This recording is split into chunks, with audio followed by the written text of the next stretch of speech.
जय हिंद दोस्तों, मैं नंद किशोर मेला आपका अपने YouTube चैनल जीके भाई एन के परिसर पर स्वागत करता हूं।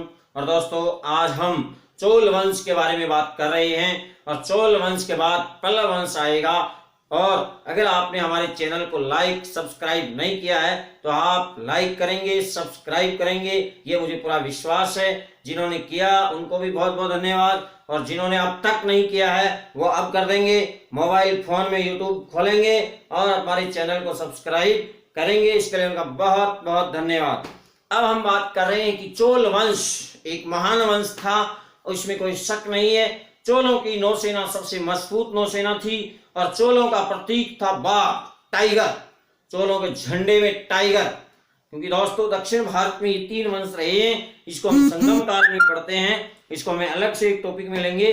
अभी हम जो 850 ईस्वी में विजयालय से तंजावुर में तमिलनाडु के तंजौर शहर में जिस चोल वंश की स्थापना कर रहे हैं वो चोलों का पुनरुत्थान था, और वही एक उन चोलों का महान राज्य वंशीय काल रहा।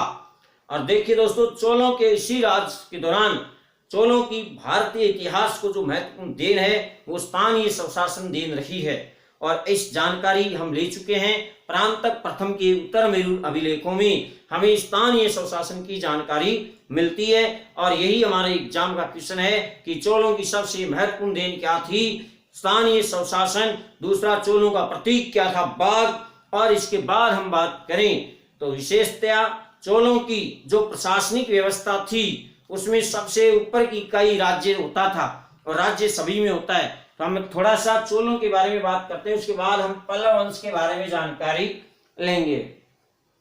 दोस्तों, अगर हम चोलों की बात करें तो चोलों की सर्वोच्च जो इकाई थी उसको क्या कहा जाता था? राज्य। सर्वोच्च इकाई क्या होती थी? राज्य। और राज्य के नीचे क्या होता था? मंडलम। राज्य के नीचे मंडलम, और मंडलम के नीचे कोटम। मंडलम के नीचे कोटम, और कोटम के नीचे नाडु, और नाडु के नीचे कोर्रम। तो इस तरह से ये चोल कालीन हमें प्रशासनिक इकाइयां मिलती हैं। और इसके अलावा जो चोलों की ग्राम सभाएं हुआ करती थी उन ग्राम सभाओं को उर कहा जाता था। चोलों की ग्राम सभाओं को क्या कहा जाता था? उर कहा जाता था। ये वेरी इंपॉर्टेंट क्वेश्चन है दोस्तों। यहाँ पर चोलों की ग्राम सभाओं को क्या कहा जाता था? उर कहा जाता था। तो दोस्तों, यहाँ पर हम जो चोलों की बात कर रहे हैं, ये चोलों की प्रशासनिक व्यवस्था में आपको नाडु को याद रखना है। ये भी बहुत से ग्रामों का समूह था, और शहरी जो थे व्यापारिक लोग उनको नगरम कहा जाता था। इसके अलावा उर, ये ग्राम सभाएं हुआ करती थी, इनको उर कहा जाता है। और ये स्थानीय स्वशासन की इकाई थी उर। ग्राम सभाएं उर, और स्थानीय स्वशासन की इकाई उर। तो ये था चोल कालीन। चोलों में आपको याद रखना है कि चोलों की देन क्या है? स्थानीय स्वशासन। और ये जानकारी हमें मिलती है परांतक प्रथम के उत्तर मेरु अभिलेख से। और दोस्तों, अब हम बात करने जा रहे हैं पल्लव वंश की। पल्लव वंश चोलों से पहले था। चोलों में जो हमने पिछले वीडियो में देखा कि चोलों का संस्थापक विजयालय था, उसने पल्लवों के सामंत के रूप में शासन किया था। और आदित्य प्रथम ने चोलों से पूर्णतः अपने आप को स्वतंत्र किया और तंजावुर तमिलनाडु के शहर को अपनी राजधानी बनाया। लेकिन उनसे पहले जो थे वो पल्लव वंश थे। और आज हम पल्लव वंश की जानकारी ले रहे हैं, क्योंकि हमारे विशेषतः राजस्थान के रीट की एग्जाम में 600 से 1000 ईस्वी का इतिहास है, और उसमें से पल्लव वंश एग्जाम में आएगा। दुनिया की कोई ताकत रीट के एग्जाम में पल्लव चोल वंश से क्वेश्चन आने से रोक नहीं सकती, ये मैं आपको बता रहा हूं। इसलिए हम पल्लव वंश की बात करें तो पल्लव वंश का संस्थापक कौन था? आप जानते हैं, सिंह विष्णु। कौन सा विष्णु? सिंह विष्णु। तो ध्यान दीजिए यहाँ पर दोस्तों, हम बात कर रहे हैं पल्लव वंश के संस्थापक की। हम किसकी बात कर रहे हैं? पल्लव वंश के संस्थापक की। पल्लव वंश का संस्थापक कौन था? पल्लव वंश का संस्थापक था Singh Vishnu. Singh Vishnu, very important question. Singh Vishnu था। राजधानी इनकी थी कांची। और कांची को ही कांचीपुरम कहते हैं दोस्तों। कांची को ही कांचीपुरम कहते हैं, ध्यान रखना। तो ये विशेष बात है, क्योंकि ब्रह्मा का पूजा का स्थान था। यहाँ पर, इसलिए इसको कांचीपुरम कहा गया है। इसके बाद में हम बात करें तो दोस्तों कांची एक ऐतिहासिक और महत्व का नगर होने के साथ साथ कांची विश्वविद्यालय, नालंदा विश्वविद्यालय की तरह प्राचीन भारत में शिक्षा का एक प्रमुख केंद्र भी था। और इसी कांची में, कांचीपुरम में पल्लवों ने अपनी राजधानी स्थापित की। इसके अलावा पल्लवों की एक और भी राजधानी आएगी महाबलीपुरम, वहां भी उन्होंने बहुत से निर्माण कार्य करवाए, लेकिन उनकी राजधानी कांचीपुरम ही रही थी दोस्तों, ध्यान रखना। तो इसके बाद हम बात करें कि सिंह विष्णु जो था ये पल्लव वंश का संस्थापक था। इसके अलावा इसने कुछ भी नहीं किया। अब जो वेरी इंपॉर्टेंट क्वेश्चन आ रहा है वो महेंद्र वर्मन प्रथम का आ रहा है। महेंद्र वर्मन प्रथम, दोस्तों महेंद्र वर्मन प्रथम 600 ईस्वी से लेकर 630 ईस्वी तक शासक रहा था।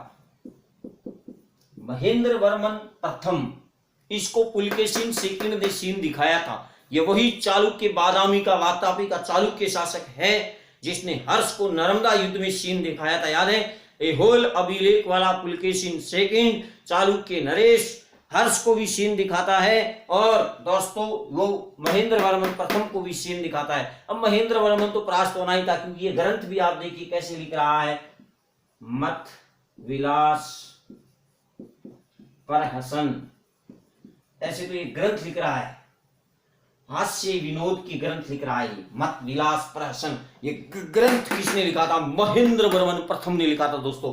और इसने बौद्धों का मजाक उड़ाया था, और इसीलिए पुलकेशिन सेकंड ने इसको सेन दिखाया था। और ये क्वेश्चन एग्जाम में आएगा या न आए, लेकिन अब जो आने जा रहा है वो एग्जाम में जरूर आएगा दोस्तों। इसलिए हम आगे चल रहे हैं हमारे उस क्वेश्चन की ओर, और उस क्वेश्चन का नाम है कि महेंद्र वर्मन के बाद जो राजा बना था वो था नरसिंह वर्मन प्रथम। और दोस्तों उसी नरसिंह वर्मन प्रथम ने ही पल्लवों को सबसे बड़ी शक्ति दिलाई थी, आपको ध्यान में रखना है।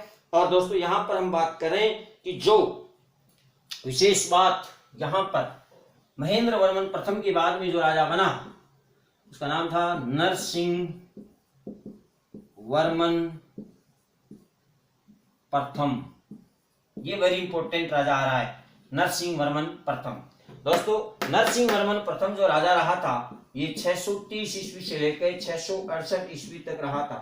वेरी इंपॉर्टेंट राजा नरसिंह वर्मन प्रथम, महाबलशाली राजा नरसिंह वर्मन आ गया। देखिए जो महेंद्र था वो हार गया, क्योंकि वो ग्रंथ ही ऐसे लिख रहा था, मत विलास प्रहसन। ये तो मत होश था, विलासिता में मत होश था, इसलिए इसको पुलकेशिन ने सीन दिखाया था, पुलकेशिन ने इसको सीन दिखाया था। लेकिन जो नरसिंह था, भगवान के नरसिंह अवतार, विष्णु के नरसिंह अवतार आए और उन्होंने पुलकेशिन को सीन दिखा दिया। तो दोस्तों यहाँ पर देखिए चालुक्य नरेश को बहुत दिन हो गए, बहुत लोगों को सीन दिखा रहा है। चालुक्य नरेश, पुलकेशिन सेकंड, हर्षवर्धन को इसने नर्मदा के युद्ध में सीन दिखाया था, और महेंद्र वर्मन को परास्त किया था। इसी चालुक्य नरेश पुलकेशिन द्वितीय को नरसिंह वर्मन प्रथम ने माय डियर युद्ध में परास्त करके मार डाला, और इसने उपाधि धारण की थी किसकी? वातापी कोंड की, क्योंकि वातापी का चालुक्य था इसलिए वातापी कोंड, वातापी का चालुक्य पुलकेशिन सेकंड था इसलिए वातापी कोंड की उपाधि धारण की किसने? नरसिंह वर्मन ने। तो दोस्तों यहाँ पर वेरी इंपॉर्टेंट क्वेश्चन आ रहा है कि नरसिंह वर्मन प्रथम चालुक्य नरेश पुलकेशिन सेकंड को परास्त कर रहा है और वातापी कुंड की उपाधि धारण कर रहा है। और इतिहासकार ये बताते हैं कि इसने जो 642 ईस्वी में इस पुलकेशिन पर आक्रमण किया, इस दौरान इस पुलकेशिन सेकंड को इसने मार भी डाला दोस्तों, इसको मार भी डाला, ऐसा इतिहासकार बताते हैं, क्योंकि मैं तो वहां था नहीं। और नरसिंह वर्मन प्रथम ने श्रीलंका के मालवर्मन को भी राजगद्दी प्राप्त करने में सहयोग किया था। और दूसरी हम बात कर रहे हैं कि जो नरसिंह वर्मन प्रथम था इसने महाबलीपुरम में 81 मंदिरों का निर्माण भी करवाया था। और नरसिंह वर्मन प्रथम के समय में ही दोस्तों हवेन सांग, कौन सा सांग? हवेन सांग, चीनी बौद्ध यात्री, तीर्थ यात्रियों का राजकुमार, चीनी बौद्ध यात्री हवेन सांग, हवेन सांग हर्षवर्धन के समय में भारत आया था। इसी हवेन सांग ने 641 ईस्वी में कांची की यात्रा भी की थी, कांचीपुरम भी वो गया था। तो दोस्तों यहाँ पर ध्यान देने वाली बात है कि हवेन सांग ने कांची की यात्रा की थी किसके समय में? नरसिंह वर्मन प्रथम के समय में। तो यहाँ पल्लव वंश में हमें वेरी इंपॉर्टेंट कौन लग रहा है, नरसिंह वर्मन प्रथम ही लग रहा है। दोस्तों यहाँ ध्यान दीजिए मेरे रसगुल्लो, नरसिंह वर्मन प्रथम, ये मेरा आज से 10 साल पहले का डायलॉग था दोस्तों, लोगों ने छीन लिया, लेकिन हम बात कर रहे हैं नरसिंह वर्मन प्रथम की। तो नरसिंह वर्मन प्रथम की अगर हम बात करें तो नरसिंह वर्मन प्रथम बहुत वीर शक्तिशाली था मेरी तरह, और उसने चालुक्य नरेश पुलकेशिन सेकंड को माय डियर हराया था 642 ईस्वी में, और वातापी कोंड की उपाधि धारण की थी, ऐसा इतिहासकार बताते हैं, मैं तो वहां था नहीं। इसके अलावा हवेन सांग भी कांची की यात्रा पर 641 ईस्वी में गया था, किसके समय में, नरसिंह वर्मन प्रथम के समय में। दोस्तों वेरी इंपॉर्टेंट क्वेश्चन है, नरसिंह वर्मन प्रथम के समय में हवेन सांग की कांची की यात्रा। और अब वेरी इंपॉर्टेंट क्वेश्चन यहीं से नरसिंह वर्मन प्रथम से ही खड़ा होने जा रहा है कि नरसिंह वर्मन प्रथम ने ही महाबलीपुरम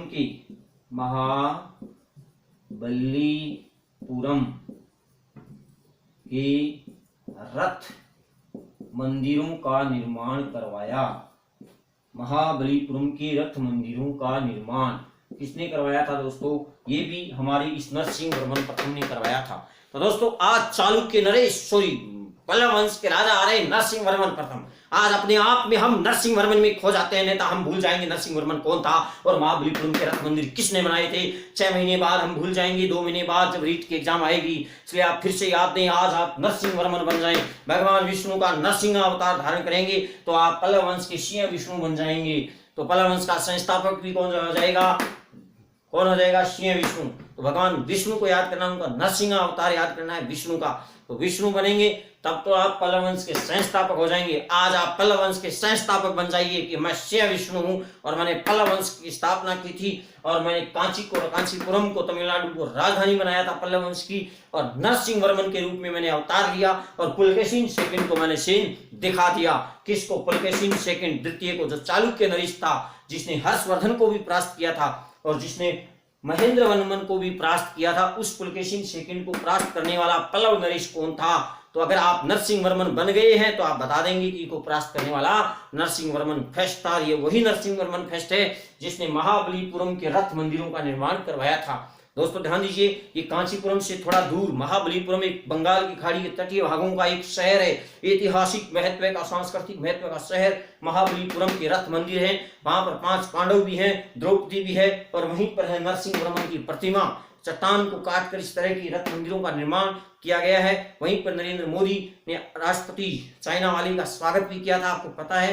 तो ध्यान दीजिए, वही महाबलीपुरम के रथ मंदिरों का निर्माण किसने करवाया था, नरसिंह वर्मन ने। तो आप ध्यान दीजिए, यहाँ शोर आगे होगा, शोर करेंगे भगवान कैलाशनाथ, शोर करेंगे भगवान कैलाशनाथ। चलो हम शोर करवाते हैं।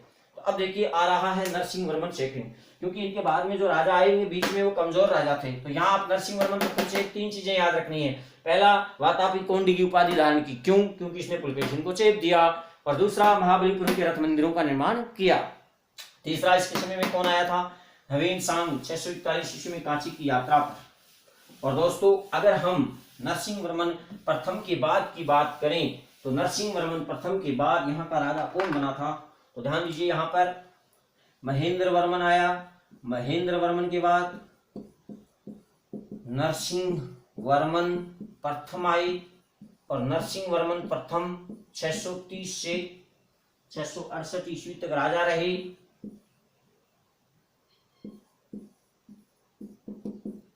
इसके बाद नरसिंह वर्मन कौन आए, सेकंड। तो यहां नरसिंह वर्मन प्रथम के लिए मैं लिख देता हूं महाबलीपुरम के रथ मंदिर, क्योंकि अब हम सौर मंदिर का निर्माण करेंगे। तो आप याद रखना, अभी हम किसका बना रहे हैं, महाबलीपुरम के रथ मंदिर बना रहे हैं, और अब हम सौर मंदिर का निर्माण करेंगे। और सौर मंदिर का निर्माण करेगा नरसिंह वर्मन द्वितीय, जो राज सिंह था, 680 से 720 ईस्वी तक राजा रहा था। नरसिंह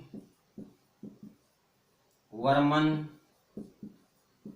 द्वितीय, वैसे इसका नाम था राज सिंह, ध्यान रखना। और दोस्तों नरसिंह वर्मन फर्स्ट और सेकंड के बीच में बहुत से राजा आए, कमजोर राजा थे, इसलिए आप ध्यान दें, यहाँ पर इनका शासन काल रहता है 680 से 720 ईस्वी।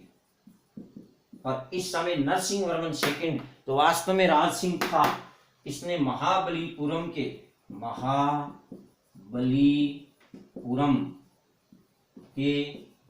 महाबलीपुरम के सौर मंदिरों का निर्माण करवाया। किसका निर्माण करवाया? सौर मंदिरों का निर्माण करवाया। ध्यान रखना दोस्तों, यहाँ पर देखिए महाबलीपुरम के रथ मंदिर कौन बना रहा है? नरसिंहवर्मन पहला। भाई पहला आप रथ बनाएगा, पहला रथ बनाएगा तभी तो सौर होगा। तो याद रखें, रथ तो किसने बनाए? जो पहला था तो नरसिंहवर्मन फर्स्ट ने महाबलीपुरम के रथ मंदिर बनाए, और दूसरा था जिसने महाबलीपुरम के सौर मंदिरों का निर्माण करवाया। और दोस्तों यहाँ ध्यान दीजिएगा, जो नरसिंहवर्मन सेकंड है, जो राज सिंह है, ये महाबलीपुरम के सौर मंदिर के निर्माण के साथ साथ ये कैलाशनाथ मंदिर का भी निर्माण करवा रहा है। कैलाशनाथ मंदिर, ये ध्यान देने वाली बात है दोस्तों। नरसिंहवर्मन फर्स्ट क्या कर रहा है? महाबलीपुरम के मंदिर बना रहा है। नरसिंहवर्मन फर्स्ट क्या कर रहा है? महाबलीपुरम के रथ मंदिर बना रहा है। जबकि नरसिंहवर्मन सेकंड क्या कर रहा है? ये महाबलीपुरम के सौर मंदिरों का निर्माण कर रहा है। जबकि कैलाशनाथ मंदिरों का निर्माण इसने कहाँ करवाया? तो कैलाश में आप क्या लिखेंगे? कांची। तो ध्यान दीजिए, यहाँ पर ये जो मंदिर है ये कांची में बनाए थे। ध्यान रखना दोस्तों, नरसिंहवर्मन द्वितीय ने कांची में कैलाशनाथ मंदिर का निर्माण करवाया। ये क्वेश्चन आएगा दोस्तों, ध्यान रखना। पल्लव वंश एक शक्तिशाली वंश था, और पल्लव वंश की अगर हम बात करें तो पल्लव वंशों ने संस्कृत को राजकीय संरक्षण दिया था, और पल्लव वंश ब्राह्मण धर्म के अनुयायी थे। ये दो चीजें आपको ध्यान में रखनी है। अगर ब्राह्मण धर्म के अनुयायी हैं तो संस्कृत को संरक्षण देंगे। तो ध्यान दीजिए, यहाँ पर कांचीपुरम और महाबलीपुरम ब्राह्मण धर्म को अनुयायी और संस्कृत को राजकीय संरक्षण। इसीलिए दोस्तों यहाँ पर जो पल्लव वंश के राजा है ये थे सिंह विष्णु। पल्लव वंश के राजा थे सिंह विष्णु के दरबार में रहा करते थे भारवी। और भारवी ने क्या लिखा था आपको पता है? किरातार्जुनीयम। भारवी, इन्होंने कौन सा नाटक लिखा था? किरातार्जुनीयम।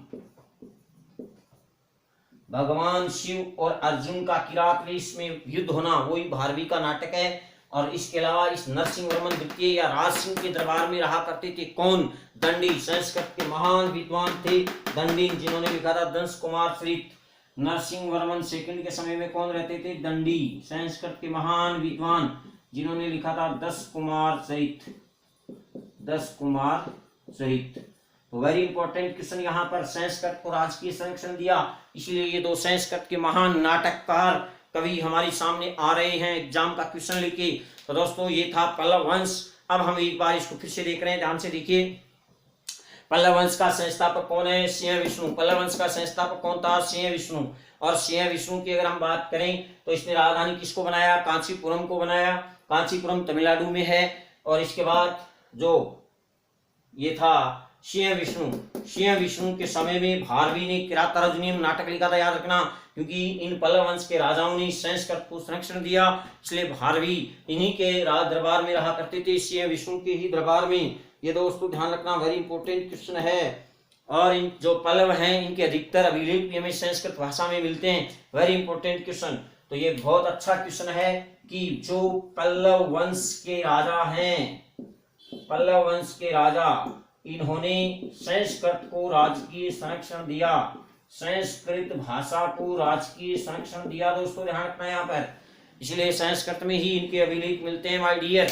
तो वेरी इंपॉर्टेंट क्वेश्चन, पल्लव वंश का संस्थापक कौन है? सिंह विष्णु है, याद रखना, विष्णु सिंह। और इन्हीं के दरबार में भारवी लिख रहे किरातार्जुनीयम नाटक, और ये संस्कृत भाषा के अभिलेख हैं। राजधानी कांचीपुरम। इसके बाद में राजा आया महेंद्रवर्मन प्रथम को पुलकेशिन सेकंड ने सीन दिखाया। चालुक्य नरेश पुलकेशिन सेकंड ने किस पल्लव नरेश को परास्त किया था? ये क्वेश्चन बन गया, और वो परास्त किया था महेंद्रवर्मन प्रथम को। और इसने कौन सा नाटक लिखा था? मत विलास पर हसन।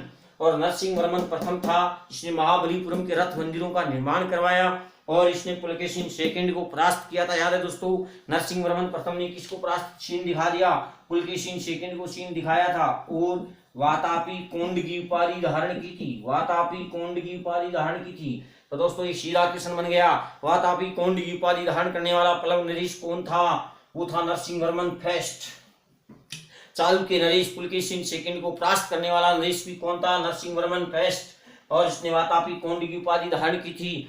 और नरसिंहवर्मन द्वितीय राज सिंह था, इसने महाबलीपुरम के सौर मंदिरों का निर्माण करवाया, और कांची में कैलाशनाथ मंदिर का निर्माण करवाया। अब आपको याद रह जाएगा, भूलोगे नहीं कभी भी। भाई जब महाबलीपुरम के रथ मंदिर आएंगे तो आप सोचेंगे जिसने शोर किया वो है क्या, नहीं है। चलो तो फिर ये कौन है, नरसिंह वर्मन पहला है। शोर किसने किया, दूसरे ने किया, वो था नरसिंह वर्मन सेकंड। शोर कैसे किया, क्योंकि उसने कैलाशनाथ मंदिर बनाया। कैलाशनाथ मंदिर बनाया तो महाबलीपुरम के शोर मंदिर ये बनाएगा। जो कैलाशनाथ मंदिर बनाएगा कांची में वही शोर करेगा महाबलीपुरम में, और जो शोर नहीं करेगा वो पहला होगा और वो रथ मंदिर बनाएगा। तो दोस्तों ये यहाँ पर दंडी हैं दंश कुमार चरित के लेखक। ये किसके दरबार में रहते थे, नरसिंह वर्मन द्वितीय या राज सिंह के दरबार में रहा करते थे। नरसिंह वर्मन द्वितीय या राज सिंह के दरबार में रहा करते थे। और दोस्तों ये वेरी इंपॉर्टेंट क्वेश्चन है, क्योंकि इन्होंने संस्कृत को संरक्षण दिया था। इन्होंने संस्कृत को संरक्षण दिया था। और दोस्तों ध्यान रखना, पल्लवों को संगम साहित्य में तोडियार कहा गया है। पल्लवों को संगम साहित्य में क्या कहा गया, ये वेरी इंपॉर्टेंट क्वेश्चन निकल के आ गया। संगम साहित्य, संगम साहित्य में पल्लवों को तोडियार कहा गया।